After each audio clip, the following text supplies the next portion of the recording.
எல்லாருக்குமே ஷாக்கிங்கான ஒரு நியூஸ் என்னன்னு பார்த்தீங்கன்னா, சங்கீதா அவர்களும் விஜய் அவர்களும் பிரிய போகிறாங்க. அதாவது சங்கீதா அவர்கள் டிவோர்ஸ்க்காக அப்ளை பண்ணியிருக்காங்க. அதில் சில விஷயங்கள் சங்கீதா அவர்கள் குறிப்பிட்டிருக்காங்க. அதாவது என்ன அப்படின்னா, தளபதி விஜய் அவர்கள் இன்னொரு நடிகையோட தொடர்பு இருப்பதாகவும், அது முன்னாடியே தெரிஞ்சு சங்கீதா அவர்கள் அதை எச்சரித்ததாகவும், அது சங்கீதா அவர்கள் தெரிஞ்சதுக்கப்புறம் விஜய் அவர்கள் அந்த இதில் தொடர்ந்து அந்த உறவில் இருந்ததால் சங்கீதா அவர்கள் மிகப்பெரிய மன உளைச்சல் ஏற்பட்டதாக ஊடகங்கள் செய்திகள் பரப்பி கொண்டே இருக்கிறது. அது மாதிரி அவங்க பதிவு பண்ணியிருக்கிறதாகவும் மனுவில் தாக்கல் பண்ணியிருக்கிறதாகவும் தெரியப்படுது. இது ஏப்ரல் 20ஆம் கோர்ட் ஹியரிங்க்கு கூப்பிட்டுருக்கு.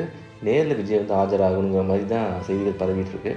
அதனால் செங்கல்பட்டு நீதிமன்றம் இருக்கு இல்லையா, அங்கே விஜய் ஆஜராக வேணும் அப்படின்ட்டு செய்திகள் பரவிட்டுருக்கு.